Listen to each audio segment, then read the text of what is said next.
أشهد أن لا إله إلا الله وحده لا شريك له وأشهد أن محمدا عبده ورسوله أما بعد فأعوذ بالله من الشيطان الرجيم بسم الله الرحمن الرحيم الحمد لله رب العالمين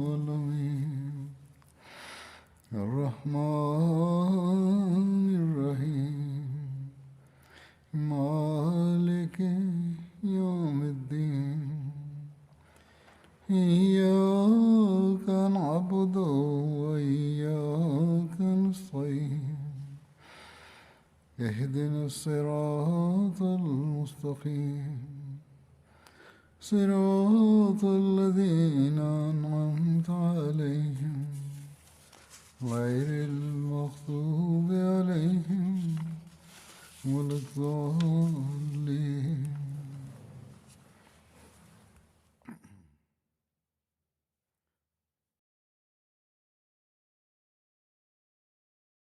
After reciting the Tashahhud, Ta'awuz and Surah Al-Fatiha, Hazrat Khalifatul Masih V, Ayyadallahu ibn al-Aziz stated, accounts from the time of Hazrat Abu Bakr Siddiq radiallahu anhu were being narrated in the sermon before last, and various references were given which prove that the apostates were not punished by Hazrat Abu Bakr Siddiq radiallahu anhu on account of their apostasy.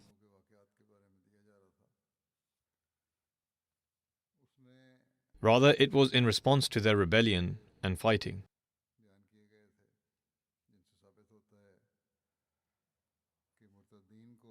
In relation to this, the just arbiter of the age, the promised Messiah alayhi salam, has also connected the apostasy during the Khilafat of Hazrat Abu Bakr Siddiq to rebellion and insurgency.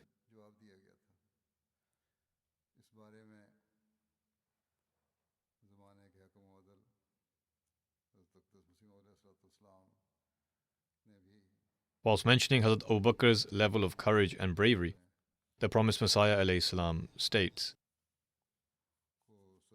"It is no secret to historians that the caliphate of Abu Bakr was a time of fear and trials. A host of trials and difficulties befell Islam and the Muslims after the demise of the Holy Prophet sallallahu alaihi wasallam. Many hypocrites became apostates, and the apostates became bold in their speech. One group made a claim to prophethood, and many Bedouins flocked around them, to the extent that Musalma, the liar, had amassed nearly 100,000 ignorant and wicked people around him. Trials erupted, afflictions increased, calamities engulfed all near and far, and the believers were shaken severely. All of the people were tried in that time, and a dreadful and shocking set of circumstances had developed. The believers were so helpless that it seemed as though brands of fire were lit in their hearts, or as though they had been slaughtered with a knife. At times they would weep due to their separation from the greatest of creation, sallallahu alaihi wasallam, and at other times due to the trials which had emerged in the form of an intense burning fire. There was not even the slightest hint of peace. The mischief makers had spread all over like plants sprouting on a pile of dirt. The fear and concern of the believers had increased manyfold, and the hearts were completely filled with dread and restlessness. In such a time, Hazrat Abu Bakr radiallahu anhu was appointed the leader of the time and the caliph of the seal of the prophets. Witnessing the behavior, conduct, and ways of the hypocrites, disbelievers, and apostates caused him to drown in sorrow and grief. He would weep like a continuous downpour of rain. His tears would flow like a running fountain, and he would supplicate to Allah for the betterment of Islam and the Muslims.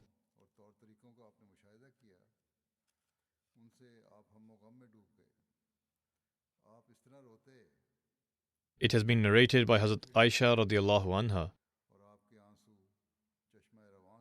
when my father was appointed as Khalifa and Allah granted him leadership, right from the outset of his Khilafat, he observed the upsurge of disorder from every direction, the efforts of false claimants to prophethood, and the rebellion of the hypocrites and apostates. The number of calamities he had to face was such that if they were to befall upon a mountain, it would cause it to immediately crush and crumble to the ground. However, he was granted patience like that of the prophets. The promised Messiah ﷺ states, eventually Allah the Almighty bestowed His succor, and the false claimants to prophethood and apostates were killed. The disorders and dangers were put to an end. The situation was resolved, and the institution of Khilafat was firmly established.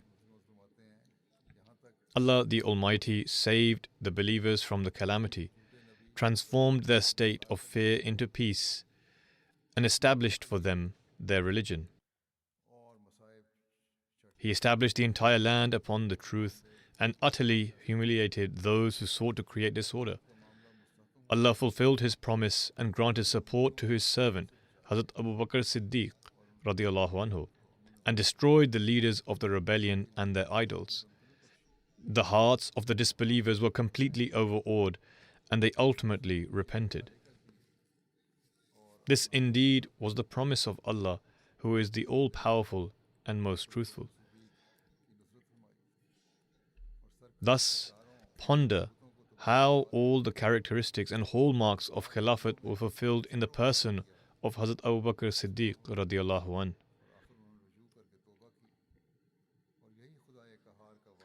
I pray to Allah the Almighty that may He enlighten your heart for this endeavor. The promised Messiah ﷺ states, ponder over the conditions of the Muslims when Hazrat Abu Bakr became the Caliph.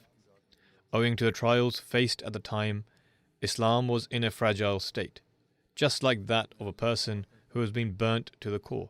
But then Allah the Almighty established the might of Islam once again and brought Islam out from the depths of a deep well. False claimants to prophethood were killed by a grievous punishment, and the apostates were destroyed like cattle. The believers were like corpses owing to their fear, but Allah removed this fear and bestowed peace upon them. After this trial had been averted, the believers rejoiced and went to congratulate Hazrat Abu Bakr Siddiq radiallahu anhu, exclaiming, "Bravo," when they would meet him. They would praise him and beseech the court of the Master of all masters for him. They would be eager to express their praise and honor for him. The love they had for him was rooted firmly in the depths of their hearts. They would follow him in all matters and were grateful to him. Their hearts became illuminated and their faces glistened. They increased in their love and affection, and they strived to their utmost in their obedience to him. They considered him to be a blessed individual, and one that has been granted support and succor like that of prophets. All this was as a result of the truthfulness of Hazrat Abu Bakr Siddiq and his unwavering conviction. This excerpt is the Urdu translation of the Promised Messiah's Arabic book, Sirrul Khilafah.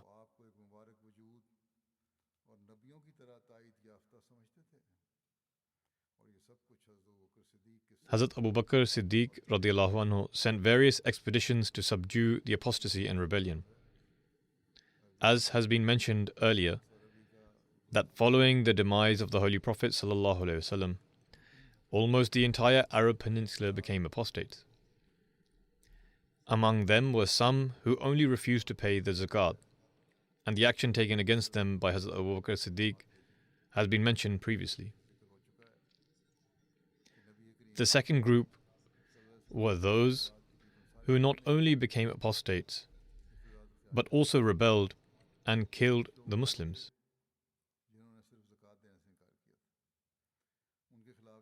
With regards to this group, it is mentioned that Hazrat Abu Bakr firmly resolved to contend against them. It is recorded in Bidayah wa Nihaya that after Hazrat Usama's army had taken some rest, Hazrat Abu Bakr radiallahu anhu mounted his ride in Medina and with his sword drawn out, led the Muslim army to Dhul Qassa, which was at a distance of 1 night and 1 day's travel from Medina. This duration is according to the mode of transport in those days. The noble companions, among whom was Hazrat Ali radiallahu anhu as well, were insisting that Hazrat Abu Bakr should return to Medina and send another courageous individual to fight against the Arabs in his stead.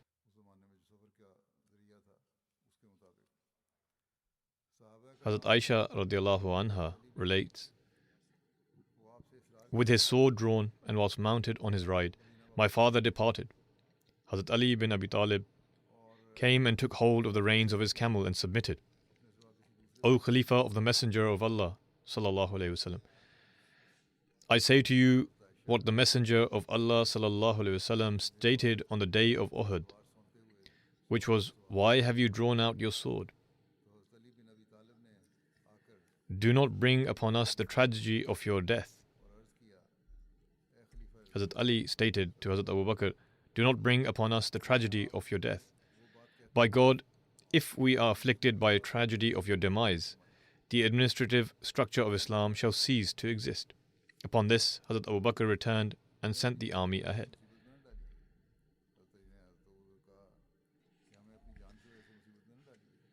When Hazrat Usama and his army had taken rest, and their mounts had fully recovered, and the wealth from zakat also began to be received in abundance, which was more than sufficient for the needs of the Muslims, Hazrat Abu Bakr radiallahu anhu divided the army and assigned 11 flags.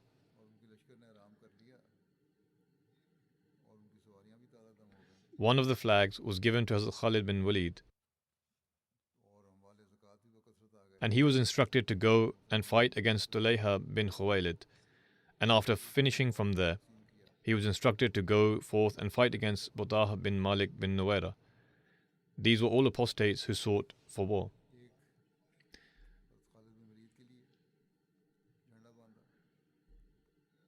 Butah was the name of a well situated in the area belonging to the Banu Asad. Hazrat Khalid bin Walid was sent towards them. Another flag was assigned to Hazrat Ikramah bin Abi Jahl, and he was sent to fight against Musailma. The third flag was assigned to Hazrat Muhajir bin Abu Umayyah, and he was ordered to fight against Ansi's army. Qais bin Makhshu was sent to Yemen to help the people of Abna, whom the Yemens were fighting against.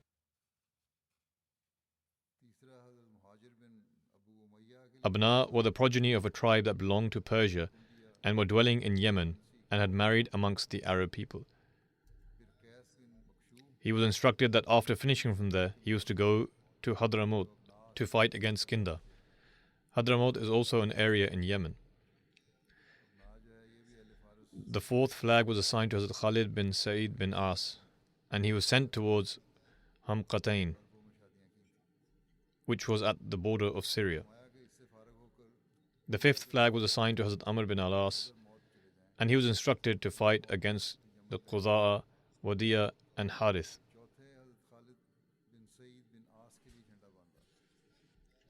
The sixth flag was assigned to Hazrat Hudayfa bin Mihsan Ghalfani, and he was sent to fight against the people of Daba. Daba is an ancient and famous city in Oman, in which there was a marketplace belonging to the Arabs. The seventh flag was assigned to Hazrat Arfaja bin Harthama, and he was instructed to go to Mahra. Mahra is the name of an area in Yemen. Hazrat Abu Bakr instructed both of them to join forces once they reached there.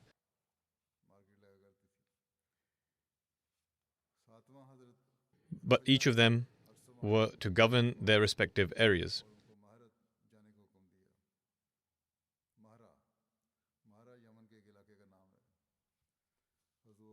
Hazrat Abu Bakr then sent Shurahbil bin Hasna to follow after Hazrat Ikramah bin Abi Jahl and instructed him to go to Quza after finishing from Yamama. He was told that he would remain as the commander of his army whilst fighting against the apostates. The 9th flag was given to Hazrat Turayfa bin Hajiz, and he was ordered to fight against the Banu Sulaim and Hawazin. The 10th flag was given to Hazrat Suwaid bin Muqarrin, and he was ordered to go to an area in Yemen called Tihama. The 11th flag was given to Hazrat Ala bin al-Hadrami, and he was instructed to go to Bahrain.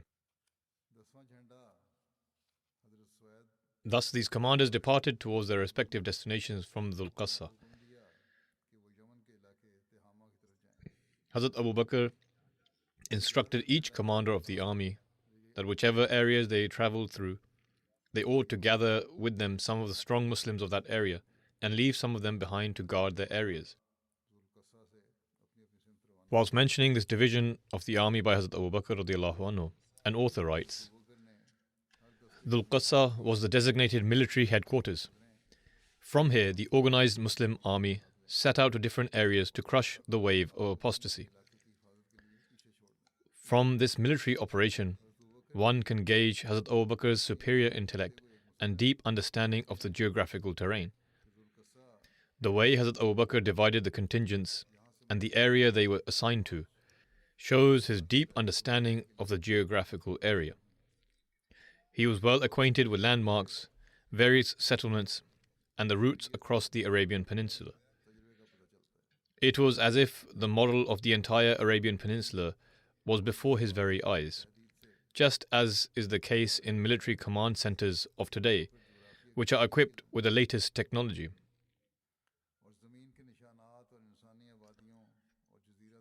Whosoever ponders over how these armies were dispatched to various areas, regrouped, and then sent off once again after they had regrouped, would know that this entire plan was peerless in all of the Arabian Peninsula and based upon sound judgment. Furthermore, the communication with the army were exceptionally fast. Abu Bakr always knew where the army was at all times. He was well aware of their movements and all their matters, including what victories they attained and what was the plan for the following day.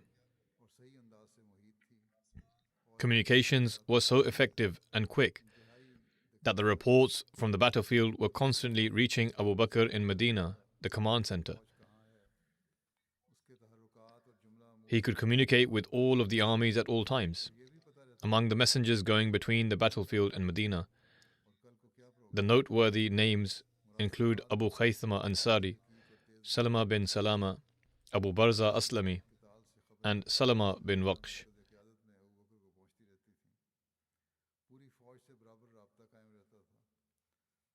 The armies sent by Abu Bakr were well organized, and this was one of the triumphs of the Caliphate.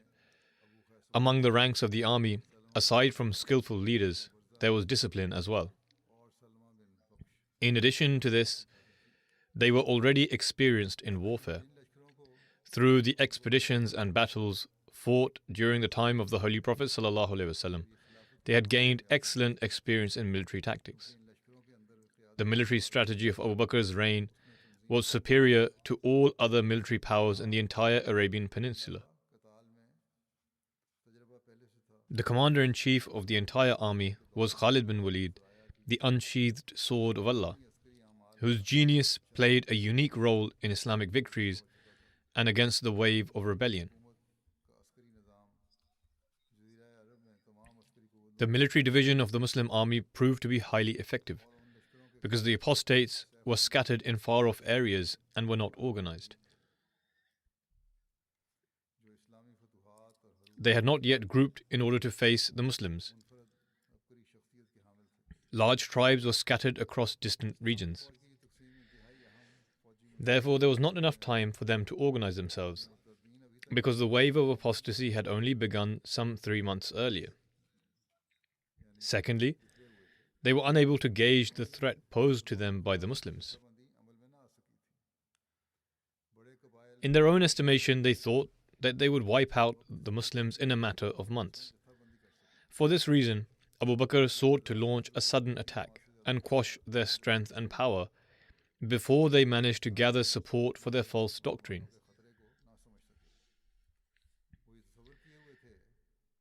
Hence, Abu Bakr dealt with them before the dissension could grow, and did not permit them to raise their heads or speak in a way that would cause the Muslims harm. Whilst narrating various aspects relating to the appointment of different military commanders, an author writes, firstly, it was ensured that there was a constant communication and cooperation between the various contingents of the army.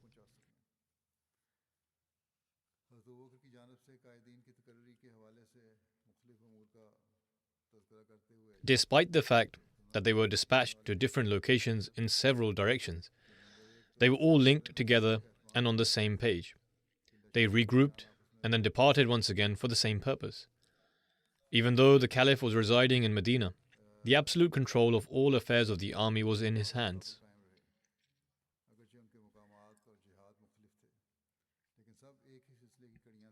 i.e., in the hands of Hazrat Abu Bakr radiallahu anhu.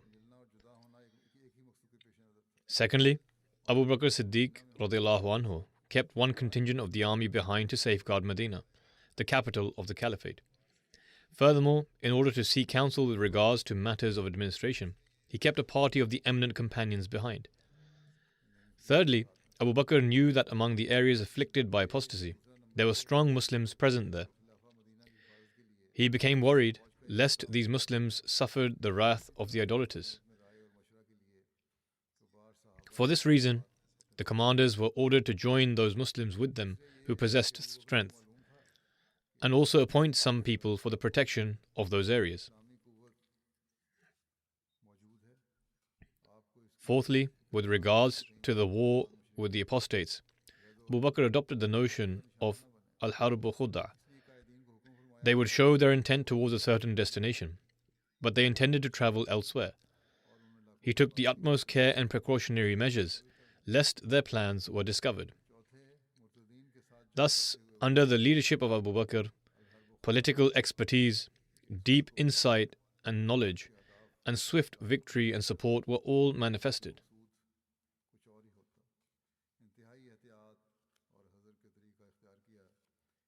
Upon this occasion, Hazrat Abu Bakr sent out 2 letters, one addressed to the Arab tribes, and the other contained instructions for the commanders of the armies. With regards to this letter, the same author, Dr. Ali Muhammad Salabi, writes, after the Muslim army was organized and ready to set off, we see that there was official correspondence which played a vital role. He penned an official letter which contained a concise message. Prior to sending off the army to confront the apostates, Abu Bakr sent this letter to the apostates and to those Muslims who remained steadfast, and ensured it was spread officially to everyone. He sent messengers to every tribe and ordered them that when they reached there, they ought to read out this letter to every gathering. Similarly, every person who heard the letter were ordered to convey the message to all those who had not yet heard it. In this letter, Hazrat Abu Bakr addressed the elite and common folk alike, whether they were steadfast upon Islam or whether they had become apostates.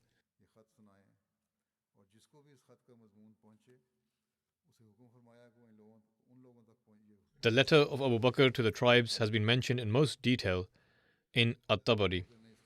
The Promised Messiah ﷺ has also mentioned about this letter in his book Sirrul Khilafah. The Promised Messiah ﷺ states, it would be appropriate for us to mention that letter which Abu Bakr Siddiq wrote to the tribes of Arabia.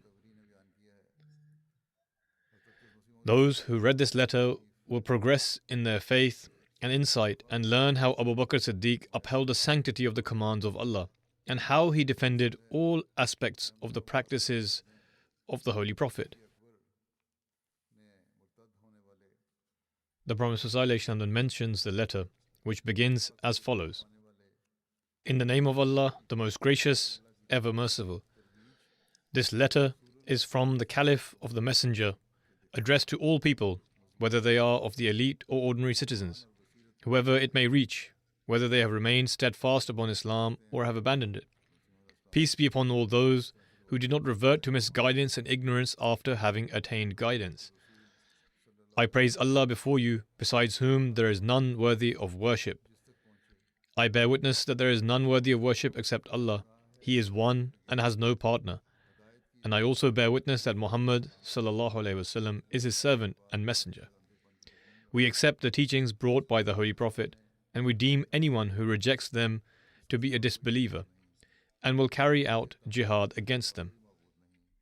After this, let it be clear that Allah the Almighty sent the Holy Prophet ﷺ with the truth from Himself, and sent him to his people as a bearer of glad tidings, a warner, a caller unto Allah by His command, and as the enlightening sun, so that he may warn the living, and so the disbelievers may meet their fate. Allah the Almighty guides those with truth who accept the Holy Prophet ﷺ. As for those who turned away from the Holy Prophet, he fought with them until they either entered Islam willingly or were left with no other choice. Then the Holy Prophet passed away after he had established the decree of Allah, oversaw the well-being of the Ummah, and had fulfilled the responsibility given to him. Allah the Almighty elucidated this matter in His revealed book. He states, "Innaka mayyitun wa innahum mayyitun," meaning, surely thou wilt die, and surely they too will die. He also states, وَمَا جَعَلْنَا لِبَشَرٍ مِّن قَبْلِكَ الْخُلْدِ, meaning, we granted not everlasting life to any human being before thee. أَفَإِن مِّتَّ فَهُمُ الْخَالِدُونَ, if then thou shouldst die, shall they live here forever? God further says to the believers, وَمَا مُحَمَّدٌ إِلَّا رَسُولٌ قَدْ خَلَتْ مِنْ قَبْلِهِ الرُّسُلُ أَفَإِن مَّاتَ أَوْ قُتِلَ انقَلَبْتُمْ عَلَىٰ أَعْقَابِكُمْ وَمَن يَنقَلِبْ عَلَىٰ عَقِبَيْهِ فَلَن يَضُرَّ اللَّهَ شَيْئًا وَسَيَجْزِي اللَّهُ الشَّاكِرِينَ. And Muhammad ﷺ is only a messenger. Verily, all messengers have passed away before him. If then he die or be slain, will you turn back on your heels? And he who turns back on his heels shall not harm Allah at all. And Allah will certainly reward the grateful.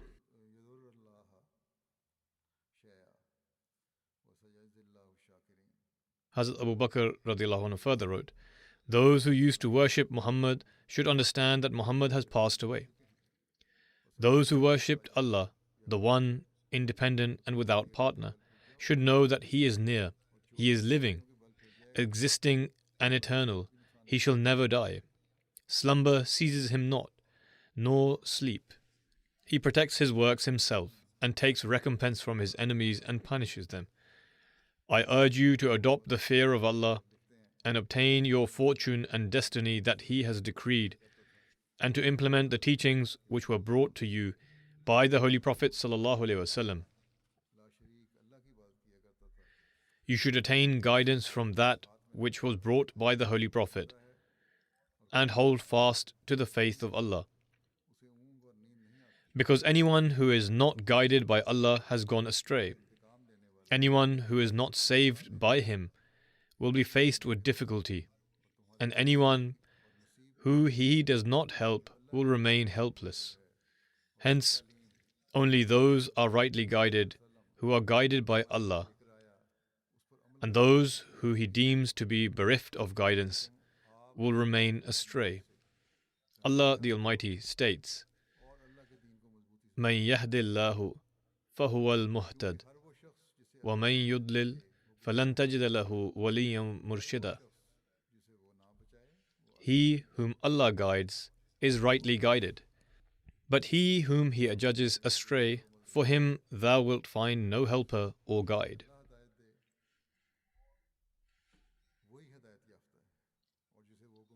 Abu Bakr further states, none of the deeds carried out by such people in this world will be accepted until they believe in the religion of Islam. Nor will any compensation or expiation be accepted from them in the hereafter. I have come to learn that after having accepted and practiced Islam, some of you have tried to deceive Allah, have adopted ignorance, been swayed by Satan, and thus have become apostates from your faith. Allah the Almighty states, وَإِذْ قُلْنَا لِلْمَلَائِكَةِ اسْجُدُوا لِآدَمَ فَسَجَدُوا إِلَّا إِبْلِيسَ كَانَ مِنَ الْجِنِّ فَفَسَقَ عَنْ أَمْرِ رَبِّهِ أَفَتَتَّخِذُونَهُ وَذُرِّيَّتَهُ أَوْلِيَاءَ مِنْ دُونِي وَهُمْ لَكُمْ عَدُوٌّ بِئْسَ لِلظَّالِمِينَ بَدَلًا.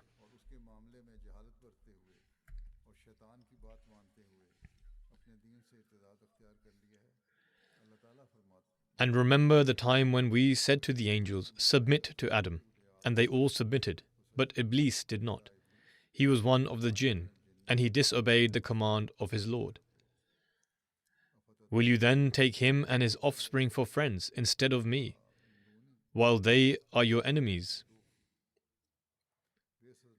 Evil is the exchange for the wrongdoers. God also states, إِنَّ الشَّيْطَانَ لَكُمْ عَدُوٌّ فَاتَّخِذُوهُ عَدُوًّا إِنَّمَا يَدْعُو حِزْبَهُ لِيَكُونُوا مِنْ أَصْحَابِ السَّعِيرِ. Surely Satan is an enemy to you, so take him for an enemy. He calls his followers only that they may become inmates of the burning fire. Hazrat Abu Bakr said about this letter, I have appointed such and such person as the leader of an army of Muhajirin, Ansar, and followers who do good works, and sent him to you. I have commanded him not to fight with anyone until he has conveyed God's message. Whoever accepts this message and adheres to it, reforms their ways and does virtuous deeds, then this will be accepted from them, and they will help such a person in this cause. As for those who reject this message, I have given him the command to fight with them on account of this, and not to spare anyone they seize. They should either burn them or kill them by any other means, take the women and children as captives, and accept nothing less than Islam from anyone. It would be better for them to follow this. And those who reject this cannot frustrate Allah.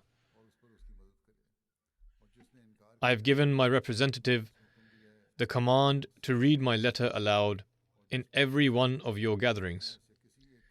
The adhan, i.e. the call to prayer, itself is a declaration of Islam. Therefore, when the Muslims call the adhan, they too should call the adhan. Thereafter, they should not be attacked. If they do not call the adhan, then be swift in attacking them. If they call the adhan, seek from their duties which are due. And if they refuse, then be swift in attacking them. If they adhere to this, then it should be accepted from them. Nonetheless, the details and reason why war was waged against them and why they were treated in this way was because they waged war against the Muslims and forced the Muslims into battle. And not only did they wage war, but they inflicted cruelties upon the Muslims.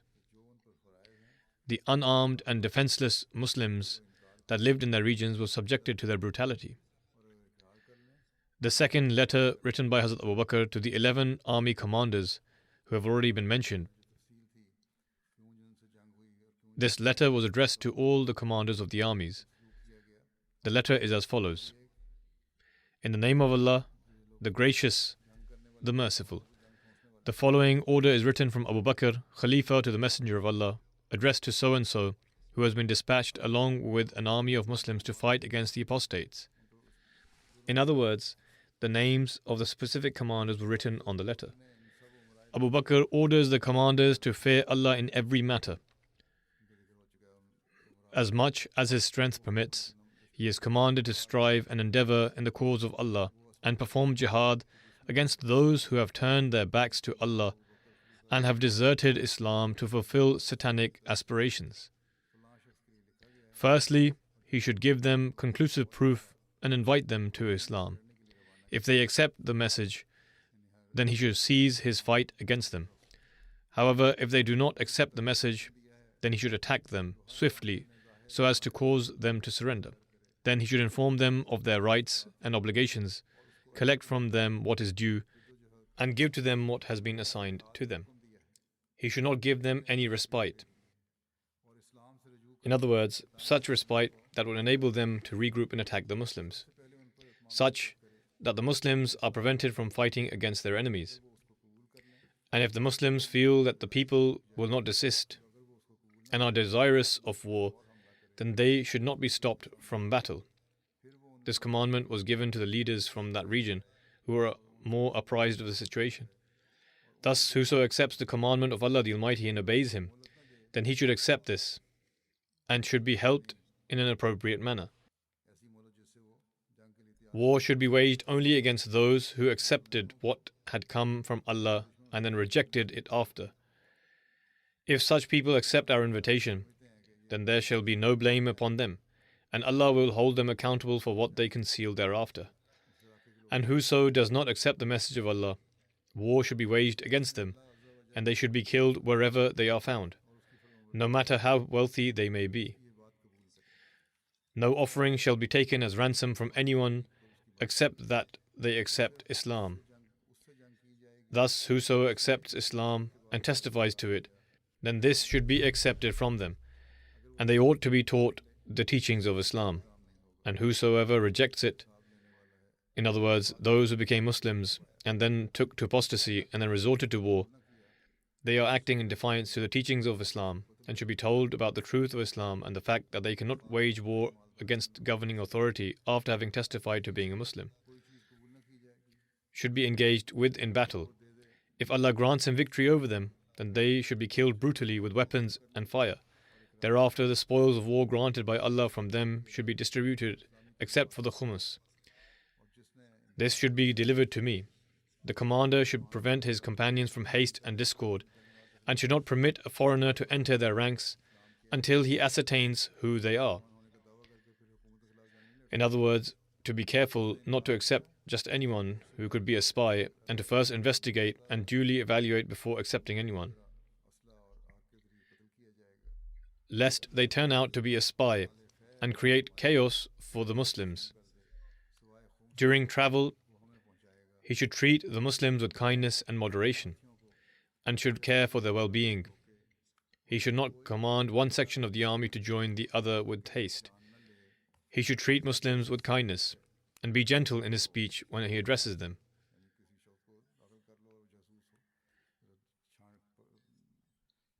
There are some aspects that require elaboration. However, no elaboration has been given. As a result, sometimes people hold misconceptions against Islam. I have elaborated upon this matter in my previous sermon, that these apostates in question were all belligerents, and not only that, but were subjecting Muslims who lived in their regions to brutal treatment. They killed and burnt them, and burnt down their homes as well as burning them.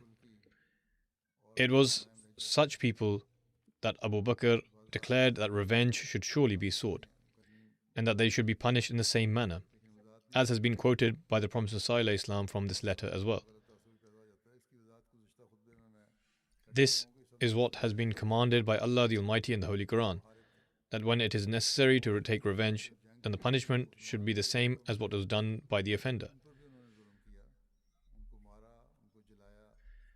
However, an author has elaborated on this matter in one place. The same Dr. Ali Muhammad Salabi writes, "It has been mentioned that the treacherous apostates should be burnt. It is not permissible to punish someone by burning them. Even the Holy Prophet ﷺ has said, إِنَّ النَّارَ لَا يُعَذِّبُ بِهَا إِلَّا اللَّهُ," meaning that to punish with fire is only for Allah. However, here, the commandment to punish them with the fire has been given because those wicked people employed this method of punishment on believers. Therefore, this would be considered as qisas. In the same book, while referring to the letter of Hazrat Abu Bakr mentioned earlier, it is recorded, "Those who refuse to return to the Muslim ranks and are adamant in their sentiments of apostasy are considered warmongers, and it is imperative that they are attacked, killed, or burnt."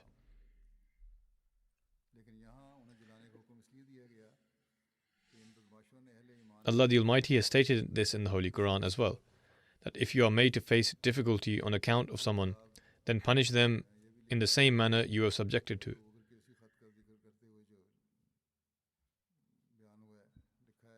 The rebels, as I have mentioned in my previous sermon, and at this moment as well, committed the crime of burning Muslims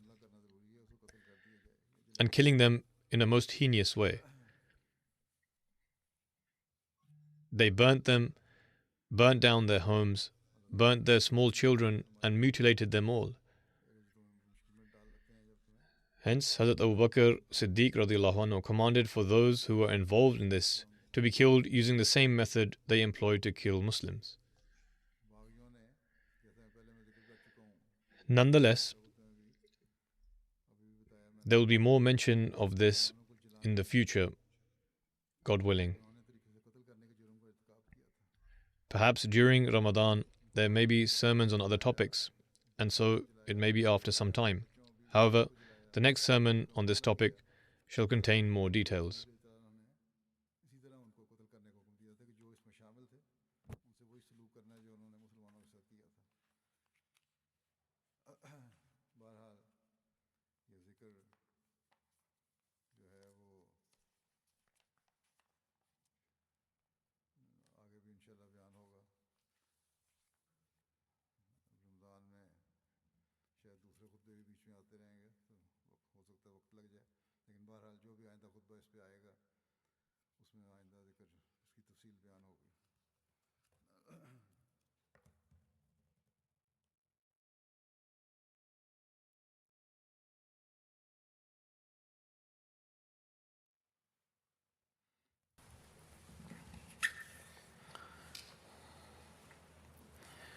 الحمد لله نحمده ونستعينه ونستغفره ونؤمن به ونتوكل عليه ونعوذ بالله من شرور أنفسنا ومن سيئات أعمالنا من يهده الله فلا مضل له ومن يضلل فلا هادي له ونشهد أن لا إله إلا الله ونشهد أن محمدا عبده ورسوله عباد الله رحمكم الله إن الله يأمر بالعدل والإحسان وإيتاء ذي القربى وينهى عن الفحشاء والمنكر والبغي يعظكم لعلكم تذكرون اذكروا الله يذكركم وادعوه يستجب لكم ولذكر الله أكبر